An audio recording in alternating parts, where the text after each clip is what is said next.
Hi everyone. I just want to go over the parameters of the PowerPoint presentation.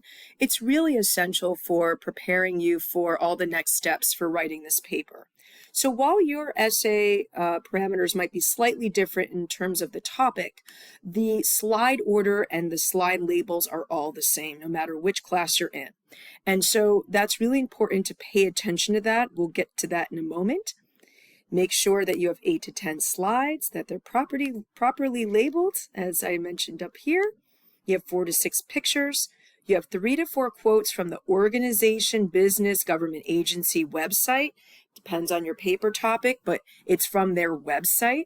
It has hyperlinks for the quotes. That's how we're going to cite those quotes. So it's going to hyperlink to where you found that information on that website. You're going to have explanations for each quote and make sure it's professional with spelling, grammar, and legible font. So let's get into it. In a PowerPoint, which I understand there's better software, but for universal reasons we're using PowerPoint, I would first go to Insert and insert all these slides and choose the slide style that I want.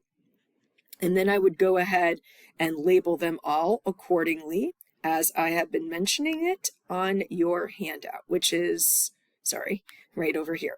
Okay, so you can see location, about, problem, solution, and it's all labeled. This is for just ease of understanding the order of the PowerPoint.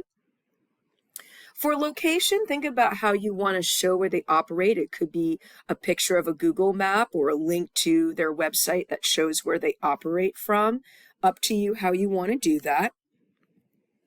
You can either hyperlink to their page about who they are. You can paraphrase their mission. But if you copy and paste a quote, you will need to explain it. Remember, every quote needs explanation, and you would have to do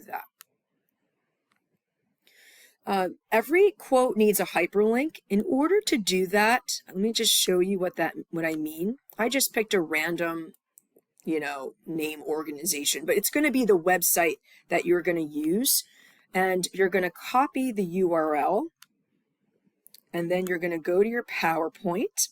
You're going to highlight the word that's going to be hyperlinked, insert, and then right here it says link, and you can either select the one you just copied, or you can just drop it in here. So this is the word that will appear, but it's going to link to this web page.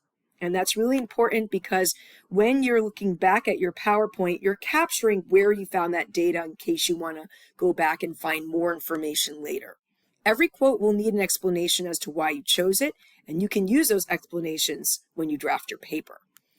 And if you choose an image, make sure it's clear. Look how small that is. And if I want to make it bigger, I want to make sure I'm not stretching it all distorted.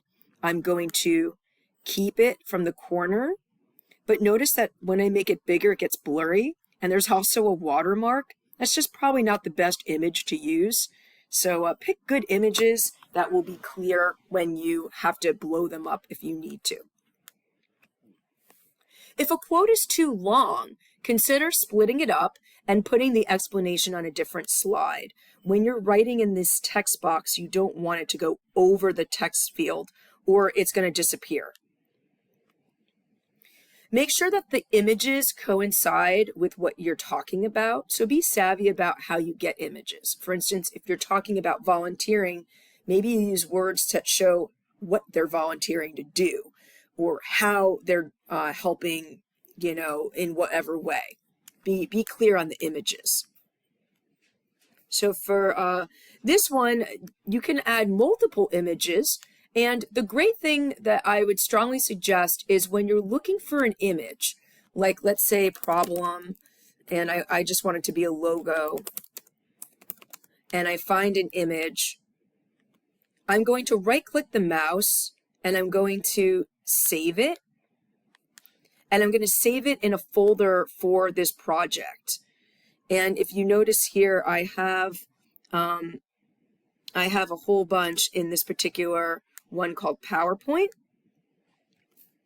And that means that when I go to my PowerPoint, I can just insert pictures, and I already have a whole bunch to choose from, and it's already there.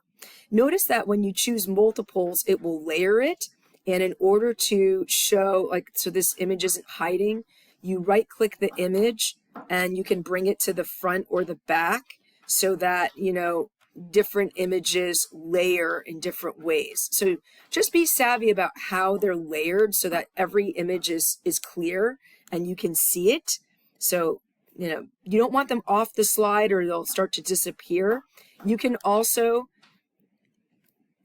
angle it if you would like. So just be really savvy. Like, you don't want the word to be, you know, covered. So just think about how you want to do that. In this case, I would probably bring this one to the front and overlap it slightly. You know, be creative. And I hope you have a lot of fun with this PowerPoint. I really do. You know, the key takeaways are going to be really important to add to your draft. You can add a video if you wish, but this is essentially your essay in outline form. And, you know, the problems and solutions. It's done in an outline, but through PowerPoint. And you don't need to talk about the location and about in the essay, but it's important for me to know that you're exploring who this organization is and what they're all about. If you have any questions, please let me know. Hopefully on your essay guidelines, it's pretty straightforward what you're asked to do. And really it's about making sure that you're starting your preliminary research in a way that's less than just writing a whole bunch of paragraphs. So I hope you're going to have fun with the PowerPoint instead. Thanks so much for watching. Have a great day.